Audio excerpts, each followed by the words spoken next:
Hello friends, welcome to sports allrounder YouTube channel. Kabaddi தான் PKL 12 தான், தமிழ் தலைவாஸ் தான். தட்டுறோம் தூக்குறோம், உன்னால் முடியும் தம்பி தம்பி தான். வரப்போகிற மேட்ச்சில் ஜெயிக்க முடியுமா சார்? ஏன் முடியாது? நம்பிக்கை தான் வாழ்க்கை. கான்ஃபிடென்ஸ் முடியும். உன்னால் முடியும் தம்பி தம்பின்னு அதுக்கு தான் சொல்கிறது. எனிவே, நேற்று மேட்ச் தோத்துட்டோம். ஸ்போர்ட்ஸ்னா ஒருத்தர் ஜெயிக்கணும், ஒருத்தர் தோக்கணும். ஆப்போசிஷனுக்கும் நம்ம அப்ரிஷியேட் பண்ணணும். அதை கொஞ்சம் கற்றுக்கணும் சில பசங்களாம், ஃபேன்ஸ். ஆமாம், ஒரேடியாக நீங்கள் நான் பாய்ஸ்டே பேசக்கூடாது. இவர் சரியா இல்லை அவர் சரியில்லை. ஆப்போனன்ட் பிளேட் பெட்டர், அவ்வளோதான், முடிஞ்சு போச்சு. இந்த டீம் தான் ஹரியானா ஸ்டேட்டை ஜெயித்தோம் போன வாரம். அவங்க டிஃபெண்டிங் சாம்பியன். அப்புறம் ஜெய்ப்பூர்கிட்ட ஜெயித்தோம். PKL 9 champion. அவங்க பாட்னா பிறகு 3, 4, 5 சாம்பியனு. அவங்ககிட்ட ஜெயித்தோம். ஸ்போர்ட்ஸ்மேன் ஸ்பிரிட் ரொம்ப முக்கியம். அது உங்கள் வாழ்க்கைக்கே யூஸ் ஆகும் லைஃப்பில். அப்போ தான் எல்லா விஷயத்தையும் ஈஸியாக எடுத்துப்பீங்க. இல்லைன்னா மண்டை போட்டு உடச்சிட்டு டென்ஷன் ஆகி குழம்பிட்டே இருப்போம். ஸ்போர்ட்ஸே அதுக்கு தானே. Sports teachers you discipline, right? அது ரொம்ப தேவை. டிசிப்ளின் எந்த அளவுக்குனா, சில பேர்லாம் போட்டாங்க பாதியிலே மேட்ச் ஆஃப் பண்ணிட்டு போயிட்டேன் சார்ன்னு. நான் தோற்றுருவாங்க தெரியும். இப்போ நம்ம எக்ஸாம் எழுத போகிறோம், 2 கேள்வி தெரிலன்னா அப்படியே விட்டு வந்துடுவோமா என்ன? ஃபுல்லாக எதுக்கு தானே வரும். அதே லாஜிக் தான். ஃபுல்லாக மேட்சை பாருங்கள், அப்புறம் முடிவு பண்ணுங்கள். அதுலேருந்து என்ன கற்றுக்கணும், அது ரொம்ப முக்கியம். ரைட், நீ அடுத்தது போதும். நீ விஷயத்துக்கு வாங்குறீங்களா? எஸ். பிஃபோர் மேட்ச் என்னாச்சு? மேட்ச்சுக்கு முன்னாடி என்ன பேசுகிறாங்கன்னு கொஞ்சம் பார்த்துருவோம். ஆமாம், மேட்ச்சுக்கு பின்னாடி என்ன பேசுனாங்கன்னு முன்னாடி நேற்றே சொல்லிட்டேன். இப்போ மேட்ச்சுக்கு முன்னாடி சொன்னது இப்போ சொல்கிறேன்.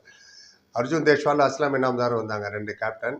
ஒருத்தர் ரைடு மிஷின், இன்னொருத்தர் அஸ்லாம் வந்தார், ஆல்ரவுண்டர். ரைட்.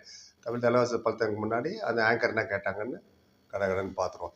ஃபஸ்ட்டு அஸ்லாம் இனாம்தார்ட்ட என்ன கேட்டான்னு பார்ப்போம். அப்புறம் அஸ்லாம், இன்றைக்கி நீங்கள் ஜெயிச்சிட்டிங்கன்னா டாப் 8ல் போயிடுவீங்க தெரியும்ல?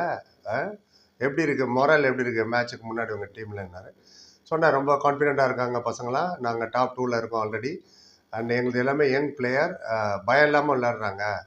பகர் டர்கே கேள்றேன் அப்படின்னு ஹிந்தியில். ஆமாம், பயம் இல்லாமல் விளையாடுறாங்க, ஃபியர்லெஸ்ஸாக. அண்ட் டீம் பாண்டிங் ரொம்ப இம்பார்ட்டன்ட் என்னை பொறுத்தவரை. அந்த டீம் பாண்டிங் ரொம்ப நல்லாயிருக்கு. பார் வீதிக்கிற அப்படின்னு வெளிலேருந்து பார்க்கும்போது கூட தெரியுது அது அப்படின்னாரு. Team bonding is very important. அப்புறம் கேட்டாங்க, அஸ்லாம், தமிழ் தலைவாஸ் டிஃபென்ஸ் 2nd ரேங்க்கில் தெரியும்ல, அவ்வளோ ஈஸியெல்லாம் இடம் போட்டுறாத. அவங்ககிட்ட நம்பர் 1 டிஃபெண்டர் இருக்கார் நிதேஷ். அவர்கிட்ட நீங்கள் பாயிண்ட்டுக்கு அவ்வளோ ஈஸி கிடையாது. உங்கள் ரைடரும் கொஞ்சம் கஷ்டம் தான் படுவாங்கன்னு நினைக்கிறேன். நீ என்ன நினைக்கிற அப்படின்னாரு. நமக்கே தெரியாத விஷயம் ஒன்று சொன்னார் இப்போ நிதிஷை பற்றி. அது என்னன்னு கேட்பீங்க, சொல்கிறேன். சொன்னார், ஏஸ் நிதிஷ் யங் லடுக்காக, ரொம்ப யங்ஸ்டர். அவர் கடந்த 2 சீசனாக ரொம்ப நல்லா விளையாடுறாரு. அவர் என் கூட யுவா பல்தானில் விளையாண்டாருன்ட்டார் டக்குன்னு. ஆமாம், என் கூட யுவா பல்தானில் விளையாண்டாரு. அப்பயும் ரொம்ப நல்லா விளையாண்டாரு. And very good player. இப்போ தமிழ் தலைவாசுக்கு வந்ததுக்கப்புறம் 2 சீசனாகவும் டிஃபென்ஸ் அவர் தான் ரெஸ்பான்சிபிலிட்டியோடு விளையாடுறாரு. அண்ட் கடந்த 3 சீசனாகவே கிட்டத்தட்ட ஒரே டிஃபென்ஸ் தான் அவங்களுக்கு விளையாடுது தமிழ் தலைவாஸ். அதனால் காம்பினேஷன் ஜரூரி ஹே அப்படின்னாரு. காம்பினேஷன் இம்பார்ட்டன்ட் அப்படின்னாரு. நிதிஷ் ரெஸ்பான்சிபிலிட்டி ஆகட்டும், அதுக்கேற்ற மாதிரி அவருடைய கேப்டனும் வெரி குட் அப்படின்னு இப்படி பார்த்தாரு. யாரை பக்கத்தில் நின்றுட்டு இருந்தால, ரைடு மிஷின் அர்ஜுன் தேஷ்வால் சொன்னார். அர்ஜுன் தேஷ்வால் ரைடு மிஷின், அவரோட லீடர்ஷிப் குவாலிட்டி ஆகட்டும், அவர் ரைடிங் ஆகட்டும், வெரி குட் அப்படின்ட்டார். 2 கேள்வி தான் அவர்கிட்ட. இப்போ அர்ஜுன் தேஷ்வால்கிட்ட என்ன கேட்டாங்கன்னு சொல்கிறதுக்கு முன்னாடி நம்ம சேனல் கான்ட்ரிபியூட் தேங்க்ஸ் சொல்லுவோம். அது முக்கியம். அதனால தான் இவ்வளோ வீடியோ போட முடியுது. இல்லைன்னா வர வியூஸுக்கு இவ்வளோ போட முடியாது, உங்களுக்கே தெரியும். ரைட். பசுபதி விராட் அப்படிங்கிறவர் 100 rupees கான்ட்ரிபியூட் பண்ணியிருக்காரு. Thank you so much Pasupathi. இன்னொருத்தர் Sonu Ajith 40 rupees contribute. Thank you so much Sonu Ajith. Friends, fan, viewers, subscriber, நீங்களும் கான்ட்ரிபியூட் பண்ண நினச்சிங்கன்னா லைக் டிஸ்லைக் பக்கத்தில் சூப்பர் தேங்க் பட்டன். ஒரு நமக்கு 40 rupees தான் மினிமம். கம்பல் சேனலில் ரிக்வஸ்ட் தான், சேனல் வச்சு யூஸ்ஃபுல்லாக இருக்கும். அடுத்த வீட்டில் உங்கள் பேரை சொல்லுவோம். யூடியூப் உங்கள் பேர் பக்கத்தில் ப்ளூ கலரில் தேங்க்ஸ் போடுவாங்க. இது திருப்பி ரிப்பீட் பண்ணுறேன், கம்பல்சரியில் ரிக்வஸ்ட் தான். ரைட், விஷயத்துக்கு போகலாம். அர்ஜுன் தேஷ்வால் என்ன கேட்டாங்கன்னு. அப்புறம் அர்ஜுன், போன மேட்ச் உன்னோட பர்ஃபார்மன்ஸ்லாம் பயங்கரமாக இருந்தது. கேரியர் பெஸ்ட்டு பெர்ஃபார்மன்ஸ், 26 பாயிண்ட் வேறு எடுத்தேன். ஆனால் இந்த சீசன் உன்னோட ஃபார்மு, டீம் ஃபார்மு, உப்பர் நீச்சே, அப் அண்ட் டவுன் யூ போயிட்டுருக்கேன். அதை பற்றி என்ன நினைக்கிறேன் அப்படின்னாரு. கன்சிஸ்டன்சியை காண வேண்ட மாதிரி கேட்டாங்க. அது பதில் சொல்கிறதுக்கு முன்னாடி இன்னொரு விஷயம் சொல்லிடுறேன். என்னோட இன்னொரு சேனலில் பிக் பாஸ் ரிவ்யூ போட்டிருக்கேன். நேற்று விஜய் சேதுபதி விட்டாரு டோஸு. யார் யாருக்கு டோஸ் விட்டாரு தெரியணும்னா அதை போய் பாருங்கள். பாலா ஸ்பீக்ஸ் சேனல் பேர். அதில் போய் பார்த்துட்டு பிடிக்குதோ இல்லையோ, எனக்காக போய் பார்த்து லைக்கை போட்டு ஏதாவது ஒரு கமெண்ட்டை போட்டுங்க. நீ கேட்குற வீடியோவில் போடுறா இல்லையா, அதையும் வளர்த்து விடுங்க. அதிலே நிறைய விஷயம் இருக்குது கற்றுக்கிறதுக்கு. எதிர்பாராததை எதிர்பாருங்கள். அவர் கமல் சாரில், நம்ம விஜய் சேதுபதி தான். பவானி, எந்த படத்தில் அவர் பேர் பவானி சொல்லுங்க பார்ப்போம். ரைட், கமெண்ட்டில் சொல்லுங்கள். பிக் பாஸ் ரிவ்யூ பார்த்துட்டு உங்கள் பெண்ணை சொல்லுங்கள். இங்கே வந்துடு, நான் போகிறேன் பிக் பாஸுக்கு. முதல்ல இந்த பாஸ் அர்ஜுன் பாஸ் அர்ஜுன் தேஷ்வால் பற்றி சொல்லு. அர்ஜுன் தேஷ்வால் சொன்னார், ஏஸ் என்னோட பர்ஃபார்மன்ஸ் அப் அண்ட் டவுனாக தான் இருக்குது, முஜபி துக்கம் வரேன்ட்டார். எனக்கே கொஞ்சம் கஷ்டமாக இருக்குது, சோகமாக தான் இருக்குது. போன மேட்ச்சில் ஹரியானா ஸ்டீலர்ஸுக்கு எதிரியாகட்டும், பாட்னா பைரேட்ஸ் ஆகட்டும், என்னோட பர்ஃபார்மன்ஸு, டீம் பர்ஃபார்மன்ஸ் ரொம்ப நல்லா இருந்தது. ஆனால் அந்த மேட்செல்லாம் சென்னையோட விட்டு வந்துட்டோம். ஏன்னா இப்போ வந்து புது லெக் ஸ்டார்ட் ஆகுது, புது வென்யூ நியூ டெல்லி, டெல்லியில் விளையாட போகிறோம். இங்கே நல்லா விளையாடணுன்னாங்க. எல்லாமே எங்களுக்கு டூ ஆர் டை மேட்ச் மாதிரி தான். கோச் என்ன சொல்கிறாரோ அதுபடி நாங்கள் இம்ப்ளிமெண்ட் பண்ணுவோம். அண்ட் வில் ட்ரை இந்த மிஸ்டேக்லாம் திருப்பி ரிப்பீட் பண்ணாமல் ஜெயிக்கிறதுக்கு பார்ப்போம் இன்னைக்குன்னாரு. இது மேட்ச்சுக்கு முன்னாடி. ஆக்சுவலாக மேட்ச் தோத்துட்டாங்க. அதை ரிவ்யூ போட்டிருக்கேன், பார்க்காதவங்க பார்த்துருங்க. Arjun, Ponneri Paltan number 1 defending team. And நீ உனக்கும் கௌரவ் கத்ரிக்கும் வந்து எப்போதுமே இன்ட்ரெஸ்டிங் பேட்டில் அப்படி இருக்குமே. நீயும் கௌரவ் கத்ரியும் உன்னோட பிளான் என்ன, எப்படி அவர்கிட்ட வந்து தப்பிக்க போகிறேன்ற மாதிரி கேட்டாங்க. சொன்னார், நாங்கள் பிளானோட தான் வந்திருக்கோம், உங்களுக்கு 1 ஹவரில் தெரிஞ்சிடும் அந்த பிளான் என்னாரு. நல்லா ஹியூமரஸான ஸ்பான்டேனியஸ் பதில் அது. யோசிச்சுக்கிட்டேன் என்ன அது அப்படிலாம் சொல்ல, டக்குன்னு சொல்லிட்டாரு 1 ஹவரில் தெரிஞ்சிடும் உனக்கு எங்கள் பிளான் என்னன்னு.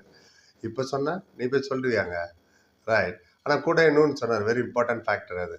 சரி, நம்ம என்னதான் பிளான் பண்ணிட்டு வந்தாலும் அது பூரா நீங்கள் கர் சக்தா ஃபுல்லாக நம்ம அந்த பிளான் பண்ணி விளையாட முடியாது. ஏன்னா சுச்சுவேஷன் டிமாண்ட், சுச்சுவேஷன் வேறு மாதிரி மாறும். அந்த இடத்துல ஒரு வேறு ரைடர் வருவார், வேறு டிஃபெண்டர் வருவார். ஒவ்வொரு ரைடு அப்போவோ ஒவ்வொரு புது மாதிரியான டெசிஷன், புது மாதிரியான பிளானிங் பண்ண வேண்டியதாக இருக்குது. ஒரு குறிப்பிட்ட பிளானோட வருவோம், அது 100% எந்த டீமாலையும் அது சக்சீட் ஆகாது, பண்ணவும் முடியாது. ஏன்னா ஈவன் அவங்க புனேரி பல்தனோட பெஞ்சில் உட்காந்துருக்கிற மோஹித் அண்ட் சச்சின், அவங்களே நல்ல ரைடரு. அது மட்டும் இல்லை, விளையாட போகிற 3 ரைடர், அதான் பங்கஜ் மோஹித், அஸ்லாம் நம்தார் அண்ட் ஆதித்ய ஷிண்டே, அதை சொல்கிறாரு. அண்ட் மோஹித் அண்ட் சச்சின் யாரும் தெரியல, தெரியலன்னு சொல்லுங்க பார்ப்போம். யார் அது சச்சின் தான்? அவருக்கு ஒரு டோஸ் விட்டார் அவர் அஜய் டாக்கூர், அவங்க கோச்சு. எதுக்காக அவர் திட்டினாருன்னு சொல்லுங்க பார்ப்போம். ஒரு வாரம் மணி நடந்து பார்ப்போம் நீங்கள் எந்த அளவுக்கு டோர்னமெண்ட்டை ஃபாலோ பண்ணுறீங்க. உனக்கு என்ன தெரியும்னு என்னையே நிறைய பேர் கேட்டீங்க. எனக்கு தெரியாத, ஐ எம் லேர்னிங். உங்களுக்கு எல்லாம் தெரியல சொல்லுங்கள். எதுக்காக அஜய் டாக்கூர் திட்டினார் சச்சின் தன்வரை, அதை சொல்லுங்க பார்ப்போம். ஸ்டார்டிங் 7ல் இருக்கிற 3 ரைடர் ரொம்ப நல்ல ரைடர். அண்ட் पुणे मेरे को लगता है कि पुनेरी पलटन अच्छी टीम है அண்ட் அச்சே தோ ஹம்பி ஹே அப்படின்னாரு ஸ்டைலாக. ஆமாம், அதாவது என்னை பொறுத்தவரை புனேரி பல்தன் ரொம்ப நல்ல டீமு, எங்கள் டீமு நல்ல டீம் தான் தெரியுமில்ல, அந்த மாதிரி கேட்டார், சொன்னார் அவர். சிரிச்சுக்கிட்டேன். ஆனால் ரிசல்ட் தான் வேறு மாதிரி ஆயிடுச்சு. பரவாயில்ல, யாராவது ஒருத்தர் ஜெயிக்கணும், ஒருத்தர் தோக்கணும்னா. இப்போ தான் டை கிடையாது, டை பிரேக்கர். முன்னையான 7 பாயிண்டில் ஜெயிச்சா 1 பாயிண்ட்டு, டைக்கு போவாங்க 3 பாயிண்ட் கிடைக்கும்னு, அதெல்லாம் கிடையாது. ஏக் பார் தோ டுக்குடா, 1 வின்னு இல்லைன்னா லாஸு. 2 பாயிண்ட் ஆர் 0 பாயிண்ட் பார்ப்போம் என்ன ஆகுதுன்னு. 3 பாயிண்ட்ஸ் அப்படி இல்லை, 2 பாயிண்ட்ஸ் தான். ஸோ இப்போ நம்பர் 1ல் டெல்லி, நம்பர் 2ல் புனேரி பல்தன், 2 பேருமே குவாலிஃபை ஆகிட்டாங்க. இந்த பாக்கி 6 பொசிஷனுக்கு தான் இப்போ எல்லாம் ஃபைட் நடக்குது. தெலுங்கு டைட்டன்ஸ் இவங்களாம் மேலே இருக்காங்க. பார்த்து அப்படி தான் சொல்ல முடியும். தெலுங்கு டைட்டன்ஸ், பெங்களூர் புல்ஸ் அண்டால், மும்பாலா. அண்ட் நமக்கு பின்னாடி இருக்கிற பார்த்து நம்ம சந்தோஷப்படலாம். யூபி யோதா, அவங்க கூட மேட்ச் இருக்குமே, அது எங்கே சார் அப்படிம்பீங்க. அதுக்குள்ளே ஒருத்தர் போட்டார், யூபி யோதா வந்து தமிழ் தலைவருக்கு எதிராக யாரோ ஒருத்தர் 20 பாயிண்ட் எடுத்துருவார், சுமித் 5 பாயிண்ட் எடுத்துருவார், நீ வேணா பாருன்னாரு. அவர் இந்த மேட்சை முதலே பார்த்துட்டாருன்னு நினைக்கிறேன். இல்லைப்பா சொல்லி எங்கே பார்த்தேன் இந்த மேட்சுன்னு. எனவே அதே மாதிரி நேற்று ஒருத்தர் நான் தான் சொன்னேன்ல சார், அர்ஜுனால பெர்ஃபார்ம் பண்ண முடியாதுன்னு. கரெக்டாக சொல்லுவேன். அப்போ கரெக்டாக நீங்களே சொல்லுங்க, யார் கப்பு ஜெயிப்பான்னு சொல்லுங்கள், எதுக்கு மேட்ச் எல்லாம் பார்த்துக்கிட்டு. எனிவேஸ், டிஸ்கரேஜ் பண்ணுறது ரொம்ப ஈஸி, அங்கே போய் மேட் ஆடுறது ரொம்ப கஷ்டம். எத்தனை பேர், இவ்வளோ பெரிய ஆடியன்ஸை, இவ்வளோ பெரிய பிளாட்ஃபார்ம்னு நான் வருது பிக் பாஸ் திரும்பி ரிமைண்ட் பண்ணுறேன். பிக் பாஸ் எங்களை ரிவ்யூ போய் பாருங்கள். ரைட், இதை ரொம்ப அறுத்துட்டேன். உங்கள்கிட்ட கருத்து எதுவாக சொல்லுங்கள், எல்லாத்துக்கும் பதில் சொல்லலாம். அப்புறம் எல்லாத்துக்கும் படிக்கணும்னு அர்த்தம். பொறி பார்த்தது பிறகு like, comment, share and subscribe சந்திக்கிறேன். Thank you so much.